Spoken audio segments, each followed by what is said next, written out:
प्रभु प्रेमियों, राधे राधे, जय श्री कृष्ण। आज पुनः हम प्रथम भक्ति चैनल के माध्यम से आपसे मिल रहे हैं।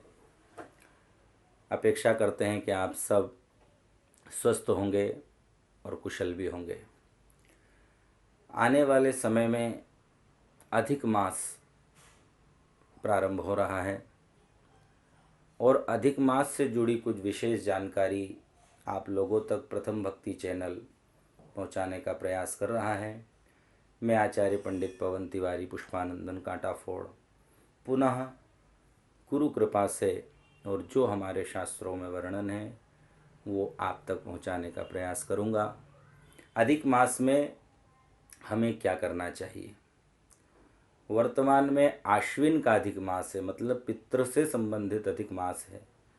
हर अधिक मास का एक अलग फल होता है। तो अश्विन में जो अधिक मास आता है उसके क्या फल हैं, पहले आपको हम वो बताएंगे। तो देखिए, एक बहुत ही शाश्वत बात सामने निकल कर आई। आश्विने परचक्रेण तस्करै पीडिता प्रजाः सुभिक्षम क्षेममारोग्यम दुर्भिक्षम दक्षिणापथे। आश्विन मास जब अधिक मास के रूप में आता है, आश्विन यानी पितृपक्ष वाला समय, तो आश्विन के मास में जब अधिक मास आता है तो संसार में रोग बढ़ते हैं और दुर्भिक्षम दक्षिणापथे है। तस्करे पीड़िता प्रजा, जनता परेशान होती है, दुखी हो जाती है। कई प्रकार के रोग संसार में फैल जाते हैं, अतिवृष्टि होती है और सर्वत्र हाहाकार और कलह प्रकट हो जाती है। कहीं बहुत ज़्यादा अग्नि प्रचंड हो जाती है, कहीं बादल फट के सैलाब के रूप में प्रकट हो जाते हैं और कहीं भूखमरी फैल जाती है और कहीं कई प्रकार के रोग फैल जाते हैं। और वर्तमान में आप सब देख रहे हैं, जान रहे हैं, समझ रहे हैं कि वैश्विक महामारी कोरोना चारों ओर संपूर्ण विश्व में अपने पैर पसारे हुए हैं। तो आश्विन का जो अधिक मास है वो हमको पूर्व में ही संकेत कर चुका था कि भाई दुर्भिक्ष और संकट आने वाला है।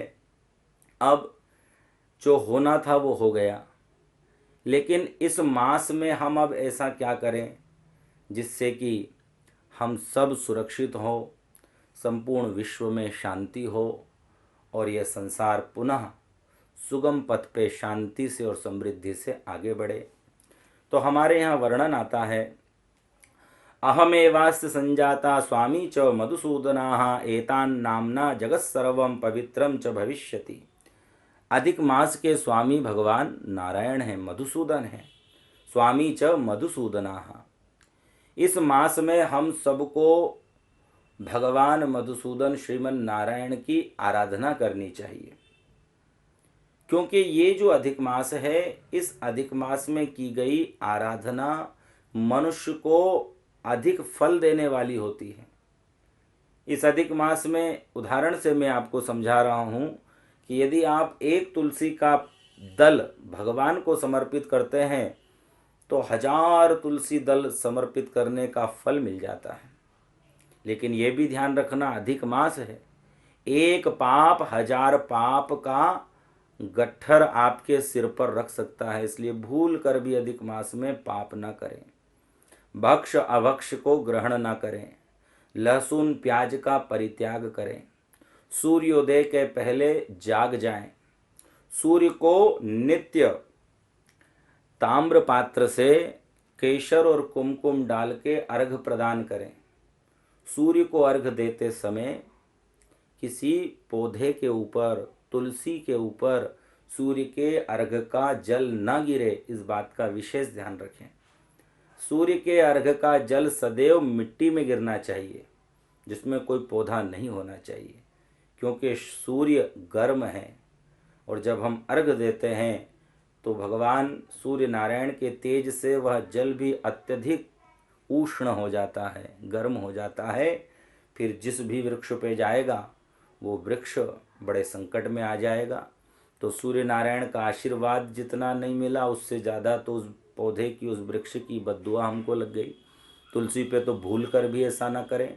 तो अर्घ देते समय आप नीचे मट्टी हो इसका ध्यान रखें।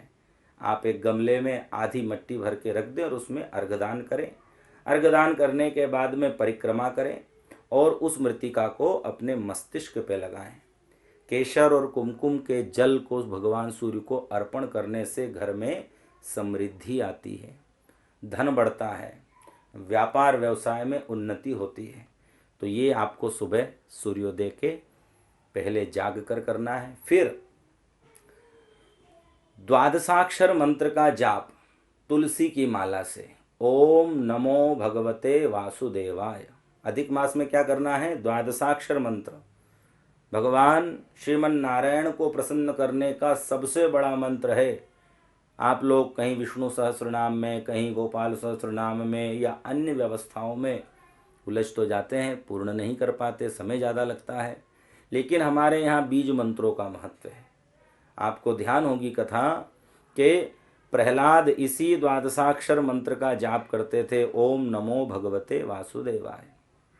और भगवान श्री हरि नारायण ने हिरण्यकश्यपु जैसे राक्षस को इसी अधिक मास में प्रकट होकर के परम पद प्रदान किया और अपने भक्त प्रहलाद की रक्षा की। अब हिरण्यकश्यपु है असुर और प्रहलाद है भक्त।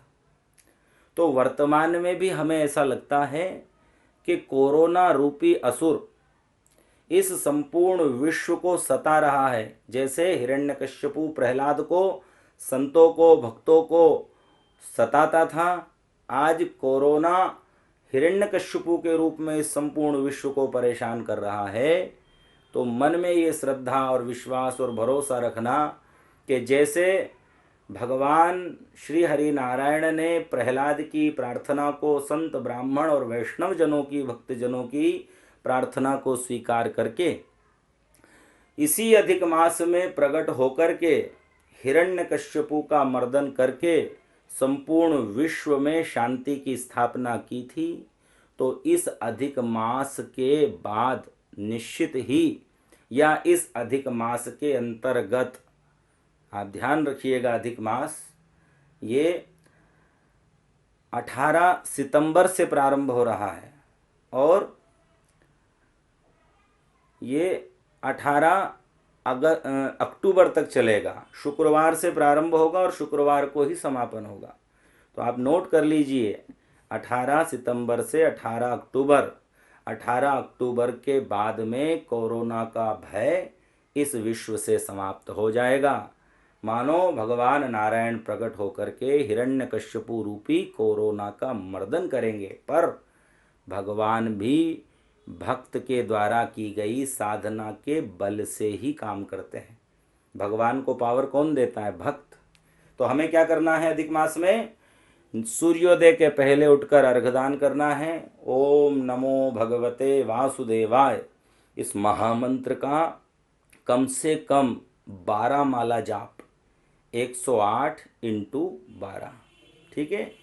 द्वादशाक्षर मंत्र हैं, यानी 12 अक्षर हैं, तो 12 माला घर का हर व्यक्ति करे, 12 माला।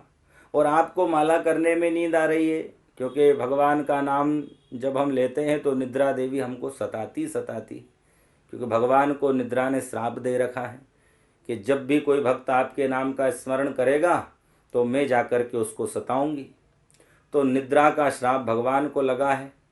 इसलिए आप यदि माला रूप में न कर पाएँ तो नियम बनाएं कि अपने घर में सब सूर्योदय के पहले अधिक मास में जागेंगे, सब सूर्य को अर्घ्य प्रदान करेंगे और समूह रूप में, संकीर्तन रूप में ओम नमो भगवते वासुदेवाय, ओम नमो भगवते वासुदेवाय।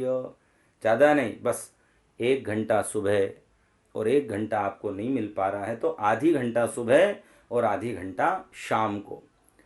भगवान प्रकट हुए थे सायंकालीन वेला में, अधिक मास में, जब सूर्य अस्ताचल की ओर जाते हैं और चंद्रमा प्रकट होते हैं, जिसे गोधूली वेला कहते हैं।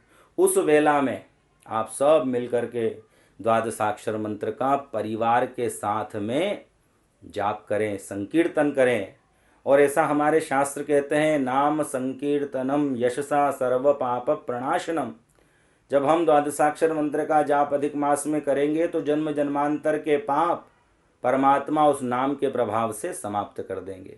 और भगवान स्वयं भागवत में कहते हैं कि हे नारद, ना हम वसामि वैकुंठे योगिनाम हृदयेन च मदभक्ता यत्र गायन्ति तत्र तिष्ठामि नारदः। जहाँ मेरे भक्त समूह रूप में माने परिवार के साथ बैठकर मेरे नाम का संकीर्तन करते हैं, मैं वहाँ प्रकट हो जाता हूँ।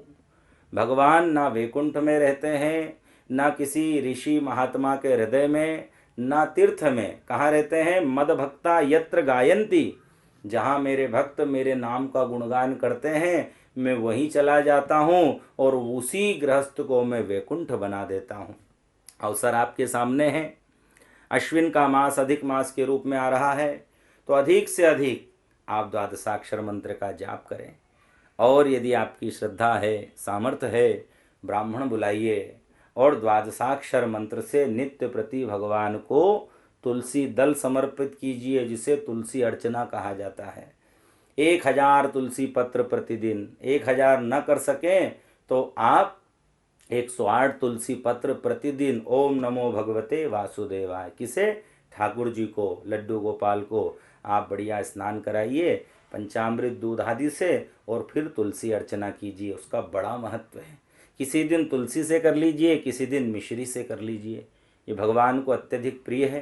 किसी दिन माखन से भी कर सकते हैं। एक पात्र में माखन रखिए, ओम नमो भगवते वासुदेवाय, ओम नमो भगवते वासुदेवाय।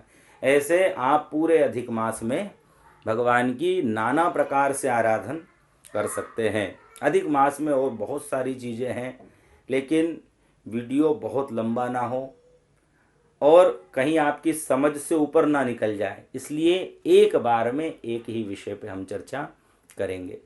तो अधिक मास में आपको ये 2-3 चीज़ बता दी।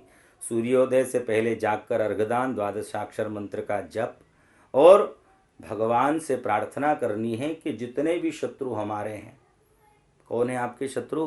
काका जी, मामा जी, बुआ जी, ननंद, भौजाई, भाई, मित्र नहीं। काम, क्रोध, लोभ, मोह, मद, मत्सर और ईर्ष्या, ये सब हमारे शत्रु हैं। और कहाँ बैठते हैं? हमारे अंदर बैठते हैं। बाहर किसी का कोई शत्रु नहीं है। हमारी ईर्ष्या ही हमारे शत्रु प्रकट कर देती है। हमारा क्रोध ही हमारा शत्रु बन जाता है और हम संसार हमें शत्रु रूप में नजर आने लगता है। इसलिए प्रार्थना करना है कि मेरे अंतःकरण में वास करने वाले काम, क्रोध, लोभ, मोह आदि जो शत्रु हैं, उन शत्रुओं को जैसे आपने हिरण्यकश्यपु का मर्दन करके विश्व को शांति दी, वैसे आप मेरे अंतःकरण में काम, क्रोध, लोभ आदि हिरण्यकश्यपु रूपी जो शत्रु विराजमान हैं, उन शत्रुओं का मर्दन करके मुझे भी शांति प्रदान करें। और शांति जीवन में आ जाएगी तो समृद्धि को तो जीवन में आना ही पड़ेगा। हाँ, जब हमारे जीवन में संतोष आएगा, जब आवे संतोष धन, सब धन धूरी समान, तो ये आनंद को प्राप्त करने का मास अधिक मास है। अधिकस्य अधिकम फलम, हमारे शास्त्र कहते हैं कि भाई नाम मात्र से ही अधिक मास का महत्व समझ में आता है। अधिक मास माने अधिक फल देने वाला। और ऐसा भी है कि जो एक अधिक मास में इन 300 दिन भगवान श्रीमन नारायण की आराधन पूजन कर लेता है, तो 3 साल की आराधना का फल उसे इस मास से प्राप्त हो जाता है। अधिक मास का नाम पुरुषोत्तम मास क्यों पड़ा, ये भी एक जानने योग्य विषय है। सब मासों ने मिलकर के भगवान नारायण की आराधना की। हर मास को एक स्वामी प्राप्त हुआ, लेकिन अधिक मास को कोई स्वामी नहीं मिला, या यूं कहें कि अधिक मास को किसी ने स्वीकार नहीं किया। स्वीकार क्यों नहीं किया, उसके पीछे भी कारण है। हमारे यहाँ वर्णन आता है कि भाई अधिक मास में किसी भी प्रकार का मांगलिक कार्य नहीं होता है। अग्न्याधेयं प्रतिष्ठां च यज्ञोदानव्रतानि च वेदव्रतवृषोत्सर्गं चूडाकर्णमेखलाः गमनं देवतीर्थानां विवाहम् अभिषेचनं यानं च गृहकर्माणि अधिक मासे विवर्जयेत। अधिक मास में क्या नहीं होता? बोले ना तो प्रतिष्ठा होती है, मतलब मंदिर में मूर्ति प्रतिष्ठा नहीं होती है, यज्ञ नहीं होता है, किसी व्रत का उद्यापन भी नहीं होता है, और चूड़ाकरण आदि मुंडन आदि प्रयोग भी नहीं होते। अधिक मास में गृह प्रवेश भी नहीं होता है, और एक विशेष बात, विवाह भी नहीं होता है। आजकल लोग सोचते हैं अधिक मास है, खाली है, इसमें गार्डन बैंड बाजे सब मिल जाएंगे, सस्ते में काम हो जाएगा, भूल के नहीं करना। और एक विशेष बात अटपटी लगेगी आपको, गमनम देव तीर्थानाम, जिस तीर्थ में आप पहले नहीं गए हैं, ऐसे नवीन तीर्थ में अधिक मास में नहीं जाना चाहिए, उससे पुण्य क्षीण होता है। जिस तीर्थ में आप पहले गए हैं उस तीर्थ में जा सकते हैं, पर जिस तीर्थ में आप पहले कभी नहीं गए उस तीर्थ में अधिक मास में नहीं जाना चाहिए, गृह प्रवेश नहीं करना चाहिए। इसलिए अधिक मास को कोई ने स्वीकार नहीं किया, क्योंकि इसमें मांगलिक कार्य नहीं होंगे, तो किसी भी देवता ने अधिक मास को स्वीकार ही नहीं किया। तो अधिक मास ने भगवान नारायण की आराधना की, और भगवान नारायण उस आराधना से प्रसन्न हुए और कहा, अधिक मास चिंता न करो, मैं तुम्हें अपना नाम दूंगा, और इन समस्त मासों में 3 वर्ष में जितना धर्म आराधन और पुण्य होता है उतना मैं तुम्हें 3 वर्ष में एक बार जब तुम आओगे प्रदान करा दूंगा। तो भगवान नारायण इस अधिक मास के स्वामी बने। भगवान नारायण का ही नाम पुरुषोत्तम है, वे उत्तम पुरुष है, या पुरुषों में जो उत्तम है उसका नाम पुरुषोत्तम है। तो भगवान नारायण ने अपना नाम अधिक मास को दे दिया और वे मास के स्वामी हो गए। तो इस मास की महिमा कई गुना हो गई। भगवान जब कृपा करते हैं तो रंक को राजा बना देते हैं। आज हम देखते हैं कि संपूर्ण भारत में हमने जो अनुभव किया है, अधिक मास में अत्यधिक दान धर्म सत्कर्म पुण्य होता है। श्रीमद् भागवत की कथा का अधिक मास में सर्वाधिक महत्व है। किसी भी प्रकार का सत्संग यदि अधिक मास में किया गया तो हजारों सत्संगों का फल, हजारों भागवत श्रवण करने का फल, हजारों अन्य पुराणों के श्रवण करने का फल अधिक मास हमें प्रदान कर देता है। अब आज की जनरेशन को ये भ्रांति होती है कि ये अधिक मास आता कैसे है।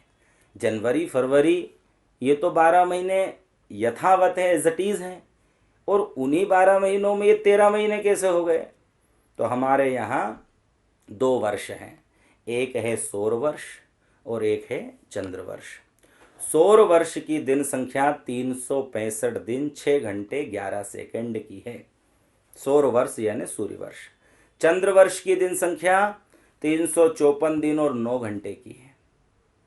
सौर वर्ष कितने का है? 365 दिन का। अब घंटे घंटे तो आप बारीक विषय है, 6 घंटे 11 सेकेंड, ठीक है। और चंद्रवर्ष कितना है? 354 दिन और 9 घंटे का। तो 54 और 65 कितना अंतर आ गया? 9-10 दिन का अंतर आ गया। तो इसी तरह एक वर्ष सौर वर्ष माना जाता है, एक वर्ष चंद्र वर्ष माना जाता है। अब हर वर्ष में 9 दिन घट जाते हैं, बढ़ जाते हैं, या ये कहें कि वो जो 365 दिन का सौर वर्ष जब आया उसके बाद जब चंद्र वर्ष आया तो वो तो 354 दिन का ही हुआ, तो 10 तिथियां बढ़ गई। फिर अगले वर्ष में फिर 10 तिथियों की अभिवृद्धि हो गई। इस तरह 2 वर्ष में 20 तिथियां बढ़ गई और तीसरे मास की उन 10 तिथियों को मिला करके एक अधिक मास का निर्माण हो जाता है। इस तरह सौर वर्ष और चंद्र वर्ष के दिनों की संख्या का सामंजस्य या उन दिनों के बीच में जो अंतर आता है तिथियों का, उन तिथियों से ही अधिक मास की परिकल्पना इस संसार में प्रकट हुई है। तो ये अधिक मास से जुड़ी हुई कुछ विशेष जानकारियाँ थी। निश्चित मानिए ये अधिक मास पुरुषोत्तम मास हम सब के जीवन में एक दिव्य ऊर्जा और प्रकाश लेकर प्रकट होगा। जैसे हिरण्यकश्यपु की सदगति के बाद में संपूर्ण विश्व में शांति, समृद्धि और आनंद प्रकट हुआ है, आप सब भी मन में भरोसा और विश्वास रखिए, क्योंकि हम यदि भरोसा, विश्वास और श्रद्धा रखेंगे तो ईश्वरीय शक्तियाँ काम करेगी। तो आप ये निश्चित विश्वास रखिए कि अधिक मास का अक्टूबर में जैसे ही विश्राम होगा, इस कोरोना रूपी हिरण्यकश्यपु से हम सब प्रहलाद मुक्त हो जाएंगे। हम सब भक्त रूपी प्रहलादों की रक्षा स्वयं भगवान करेंगे। इसी के साथ आप सबके उज्जवल भविष्य की कामना करता हुआ मैं आचार्य पंडित पवन तिवारी पुष्पानंदन कांटाफोड़ आपसे विदा लेता हूँ। राधे राधे। जय श्री